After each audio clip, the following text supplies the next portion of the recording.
Hello everyone. இப்போ நம்ம பார்க்க போகிறது loss of energy or heads in பைப்ஸ்னு சொல்கிறது. இது வந்து யூனிட் 4ல் வர்றது. சரிங்களா? இப்போ ஒரு பைப்பில் நம்ம வாட்டர் ஃப்ளோ ஆகுதுன்னு வச்சுக்கோங்க.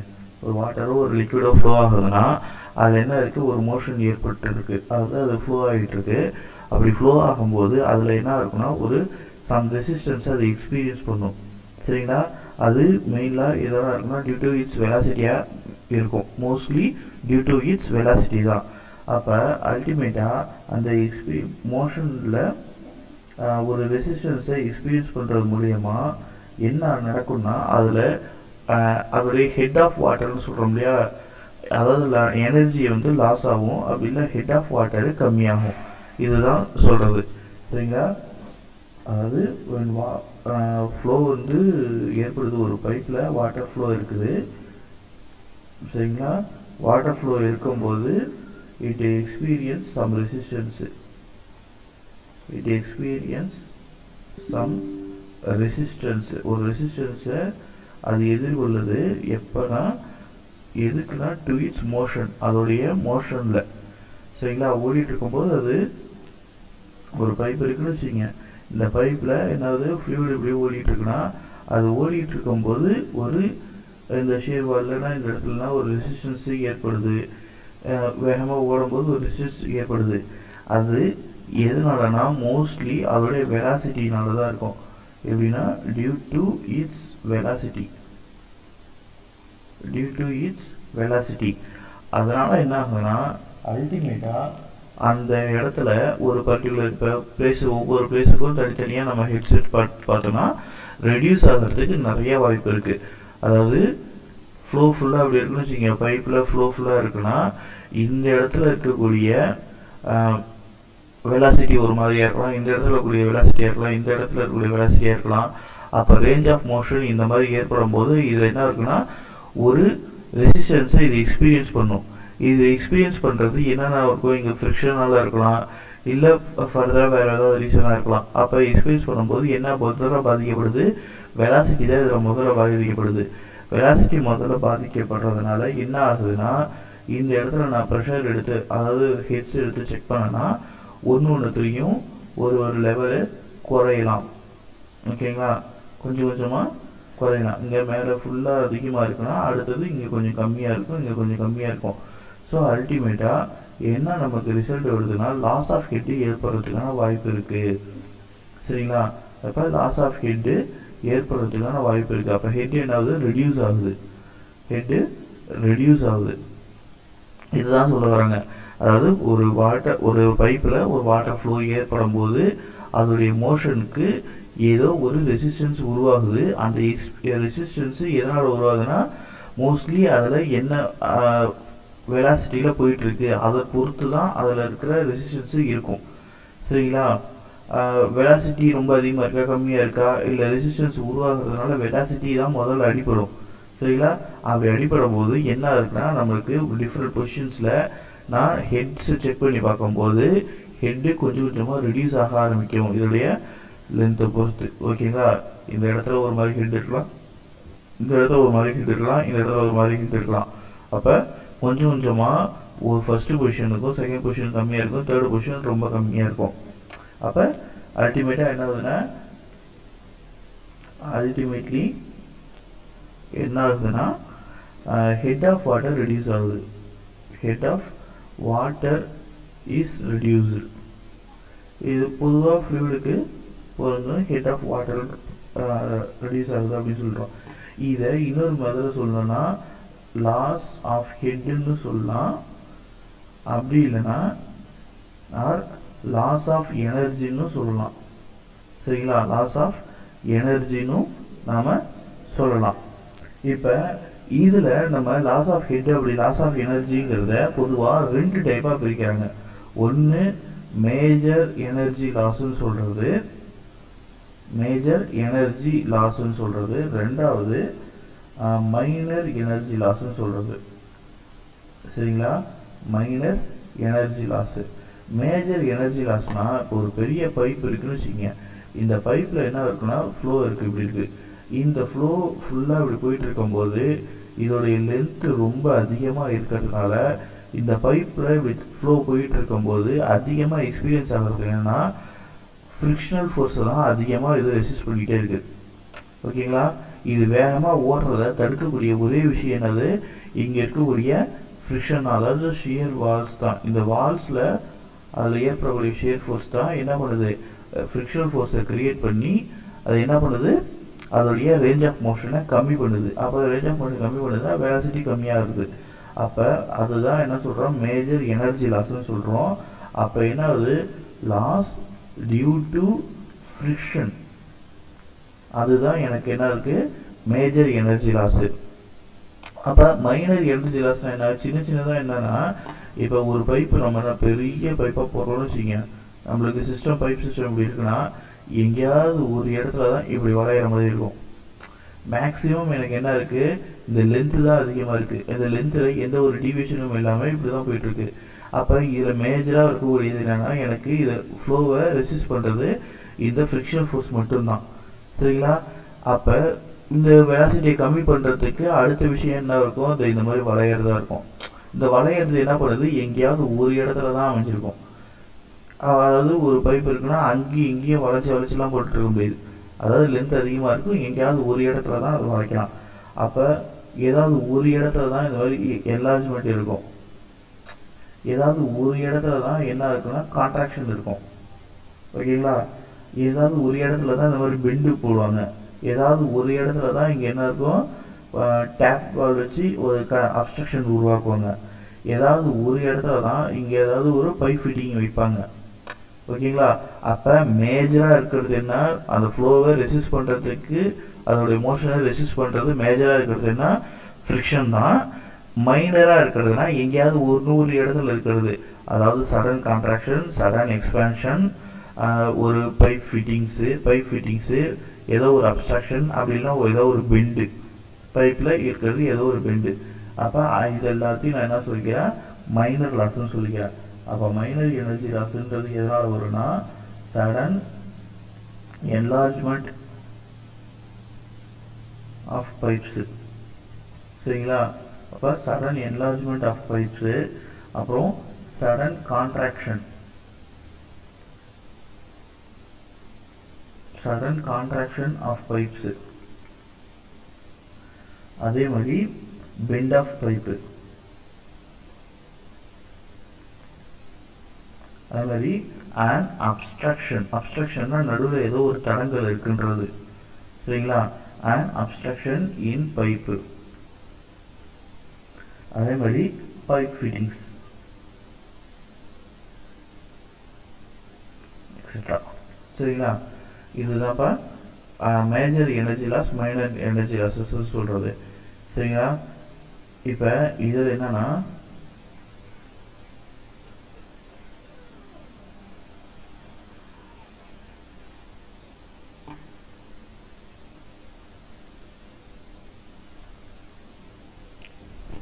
இதில் major energy loss, major energy லாஸுங்கிறது டியூ டு ஃப்ரிக்ஷன் மட்டும்தான். ஃபர்ஸ்ட் விஷயம்,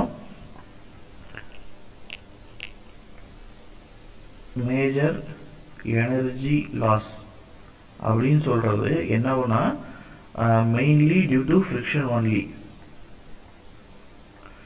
இதை எப்படி கால்குலேட் பண்ணுவாங்கன்னா, ரெண்டு விஷயத்தாக கால்குலேட் பண்ணுவாங்க. ஒன்று டார்சி வெய்ஸ்பெக் ஃபார்முலான்னு சொல்கிறது, ரெண்டாவது செசிஸ் ஃபார்முலா. அப்போ இதை மாதிரி ரெண்டு விஷயமா இருக்குது. மேஜர் எனர்ஜி லாஸை கால்குலேட் பண்ணுறது இது மாதிரி ரெண்டு விஷயமா இருக்குது. இதுக்கான விளக்கத்தை நம்ம அப்புறமா பார்க்கலாம். ஏன்னா இது ஒன்றுக்கு ஒரு டெரிவேஷன் இருக்குது, இது ஒன்றுக்கு டெரிவேஷன் இருக்குது, இதை தனி வீடியோவை பார்க்கலாம். அதுக்கு முன்னாடி இந்த மைனர் எனர்ஜி லாஸுங்கிறது என்னென்ன இருக்குன்றத இப்போ பார்த்துடலாம். சரிங்களா? Minor energy loss, major energy loss,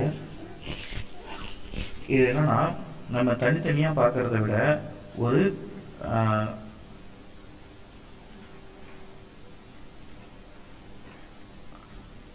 ஒரு ஹோல் டயக்ராமாக பார்த்துட்டா நமக்கு ஈஸியாக அதை மனப்பாடம் பண்ணிக்கிறதுக்கோ இல்லை எக்ஸாமில் பாயிண்ட் ஆஃப் வியூவில் ஈஸியாக இருக்கும்.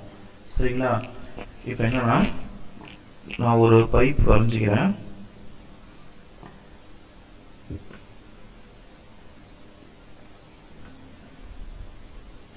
வரைஞ்சிக்கிறேன்.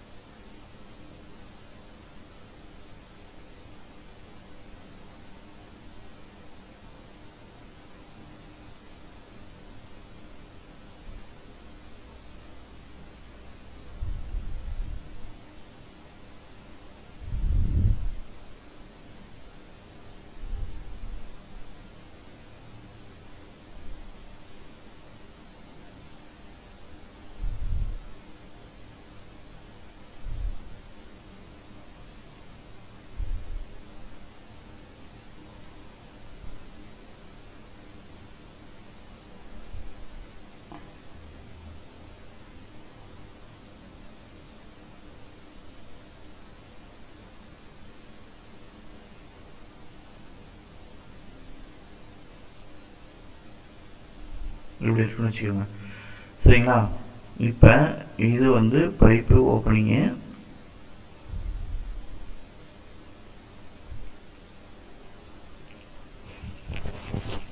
இப்போ ஹெட் லாஸ் எதனாலாம் ஏற்படும் அப்படின்னு சொல்லிட்டு சொல்கிறது தான் இந்த டயக்ராமு. இந்த டயக்ராம் மட்டும் நல்லா பார்த்தவங்க, ரொம்ப ரொம்ப இம்பார்ட்டண்ட்டான விஷயம்.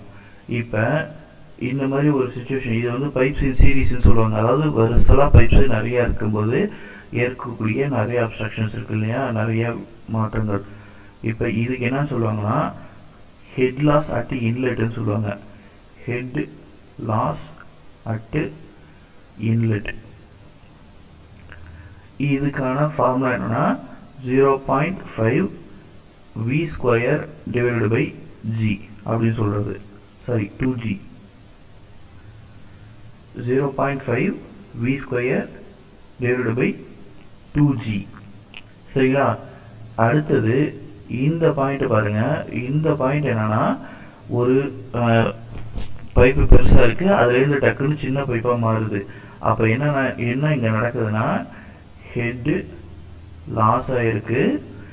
எதனால? Due to sudden contraction.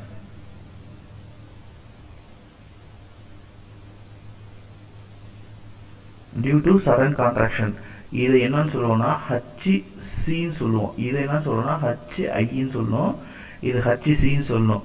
இதுக்கான ஃபார்முலா என்னன்னா v² divided by 2g into 1/cc minus 1 whole square அப்படிங்கிறது. சரி, இதில்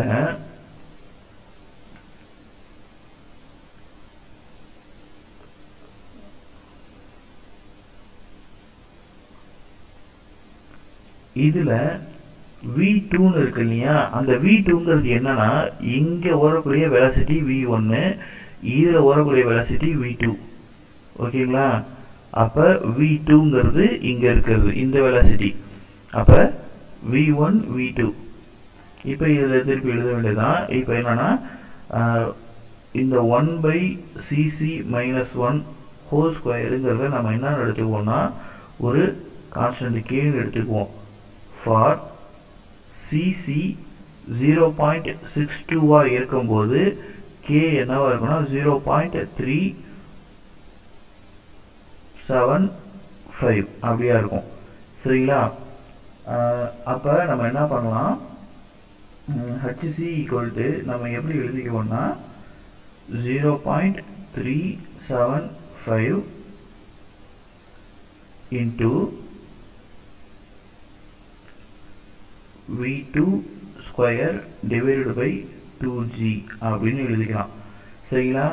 ஒருவேளை இஃப் cc வேல்யூ நம்ம கொடுக்கலன்னு வச்சுங்க, if cc value is not given, ஒருவேளை கொடுக்கலன்னா HC உடைய வேல்யூவை நம்ம என்ன எடுத்துக்கணும், 0.5 v2² டிவைடட் பை 2gன்னு எடுத்துக்கணும். இது ரொம்ப ரொம்ப முக்கியமான விஷயங்கள் இதெல்லாம். சரிங்களா? அடுத்தது என்ன இருக்குன்னா, அடுத்தது head loss due to bend இருக்கு. இப்போ இந்த இடம் பெண்டுக்கானது. இதை நான் எப்படி எழுதுவேன்னா head loss due to bend. ஓகேங்களா? அதை எப்படி எழுதணும்னா h bend எழுதிக்கணும். h bend equal to k into v square divided by 2g எழுதினோம். இதில் இந்த கேங்கிற வேல்யூ என்னன்னா கோஎஃபிஷியன்ட் ஆஃப் பெண்டுன்னு சொல்லுவாங்க. கோஎஃபிஷியன்ட் ஆஃப் பெண்டு இதெல்லாம் கொஷினில் கண்டிப்பாக கொடுத்துருவாங்க. சரிங்களா? அடுத்தது என்ன இருக்குது, இங்கே பைப்பு ரொம்ப சின்னதாக வந்து சடனாக பெருசாகுது. அப்போ அதற்கு பேர் என்னன்னா சடன் என்லார்ஜ்மெண்ட்டு. சடன் என்லார்ஜ்மெண்ட் ஏற்படும் போது இங்கே ஒரு வெலாசிட்டி இங்கே ஒரு வெலாசிட்டியும் மாறும். அப்போ ஃபார் எக்ஸாம்பிள் இங்கே v1ன்னும் இங்கே இருக்கிற வெலாசிட்டியை v2ன்னு எடுத்துக்கிட்டோன்னா ஓகேங்களா, அப்போ ரெண்டு விதமான வெலாசிட்டியாக இருக்குது. அப்போ இந்த இடத்துக்கு எனக்கான ஃபார்முலா என்னன்னா head loss due to expansion இதுக்கு பேர். சரிங்களா? due to expansion இதை நான் எப்படி எழுதுறேன்னா HEன்னு எழுதி v1 minus v2 whole square divided by 2g. v1ங்கிறது சின்ன பைப்பில் ஓடுறது, v2ங்கிறது பெரிய பைப்பில் ஓடுறது, divided by 2g. சரிங்களா? இது ஒரு விஷயம். அடுத்தது இப்போ இந்த மாதிரி இருக்குல்ல, இது வந்து ஏதோ ஒரு ஃபிட்டிங்ஸ் இருக்குன்னு வச்சுக்கோங்க. அந்த மாதிரி ஏதோ ஒரு ஃபிட்டிங்ஸ் இருக்கு. அப்போ அதனால் ஏற்படக்கூடிய ஹெட் லாஸ் எவ்வளோ? Head loss due to fittings. இதுக்கும் என்னன்னா formula K into V square divided by 2g தான். சரிங்களா? கேங்கிறது என்னன்னா கோஎஃபிஷியன்ட் டியூ டு ஃபிட்டிங்.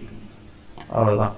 அடுத்தது நமக்கு இருக்கிறது அப்ஸ்ட்ரக்ஷன். அப்ஸ்ட்ரக்ஷன்னா நடுவில் ஏதோ ஒரு தடங்கள் இருக்கிறது அப்படின்னு அர்த்தம். ஓகேவா? அப்போ ஹெட் லாஸ் இதனால் என்ன ஏற்படக்கூடியது? Head loss due to obstruction. அப்போ அப்ஸ்ட்ரக்ஷனால் என்ன ஏற்படுது? இது என்னன்னு எழுதிக்கும் HOBSன்னு எழுதிக்கலாம். இதுக்கான ஃபார்முலா என்னன்னா v square divided by 2g into divided by a divided by cc into a minus a. ஓகேங்களா? minus 1. ஏன்றது பெரிய ஏரியா, சின்ன ஏன்றது அந்த ஸ்மால் அப்ஸ்ட்ரக்ஷனுடைய ஏரியா. ஓகேங்களா? இது ஒரு விஷயம். அடுத்தது இங்கே அவுட்லெட்டு வெளில வர்றது. அப்போ ஹச் எக்ஸிட்னு சொல்லணும். இதை அதாவது head loss at exit or outlet. H outlet இது எவ்வளோனா we square divided by 2g. சரிங்களா? இதுதான் ரொம்ப ரொம்ப முக்கியமானது.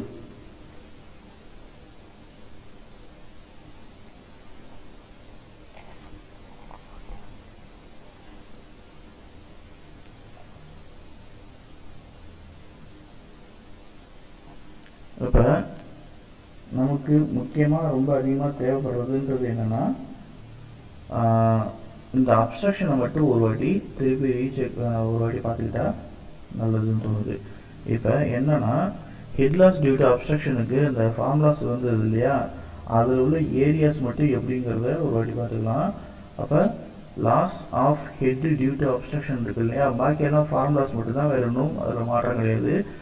Loss of due to obstruction மட்டும் ஒரு வாட்டி வருதான். அப்போ அப்ஸ்ட்ரக்ஷனுக்கான வேலை என்னென்னா, ஒரு பெரிய பைப் இருக்குன்னு வச்சுங்க. இந்த பைப்பில் ஒரு சின்ன அப்ஸ்ட்ரக்ஷன் இருக்குன்னா இதில் என்ன வரும்னா வெலாசிட்டி இப்படி இருக்குது. ஓகேங்களா? இந்த வெலாசிட்டி போகும்போது இது ஒரு குட்டி ஏரியா இருக்குது. ஓகேங்களா? இங்கே கிராஸ் செக்ஷன் ஒரு பெரிய ஏரியா இருக்குது. இந்த குட்டி ஏரியான்றது தான் ஸ்மால் ஏ, இங்கே பெரிய ஏரியான்றது தான் கேபிட்டல் ஏ. சரிங்களா? இப்போ அப்போ டோட்டல் ஏரியாங்கிறது என்ன இருக்குன்னா, அதாவது இந்த ஃப்ளோ ஏற்படுறதுக்கான டோட்டல் ஏரியான்னு நான் சொல்ல வரேன். ஃப்ளோ ஏற்படுறதுக்கான டோட்டல் ஏரியா என்ன இருக்குது? கேபிட்டல் ஏவிலேருந்து ஸ்மால் ஏ மைனஸ் பண்ண பிறகு வரக்கூடிய மிச்ச இடம் தான் எனக்கு ஃப்ளோ ஏற்படுறதுக்கான வாய்ப்புகள் இருக்குது. ஓகேங்களா, இதுதான் முக்கியமான விஷயம். அப்போ ஃப்ளோ ஏற்படும் போது என்ன ஆகும்னா, அப்போ ஃப்ளோ ஏற்படும் போது என்ன ஆகும்னு வச்சுங்க, இதுலேருந்து டிவைட் ஆகி இப்படி போகும், இதுலேருந்து டிவைட் ஆகி இப்படி போகும். இது ஒரு முக்கியமான விஷயம்தான். அப்போ ஹச் அப்ஸ்ட்ரக்ஷன்றது என்ன வேலை, A divided by CC into A minus A minus 1 whole square into V square divided by 2G வரும். சரிங்களா, அதே ஃபார்முலா தான். உங்களுக்கு புரிஞ்சிருக்கும்னு நினைக்கிறேன். தேங்க்யூப்பா.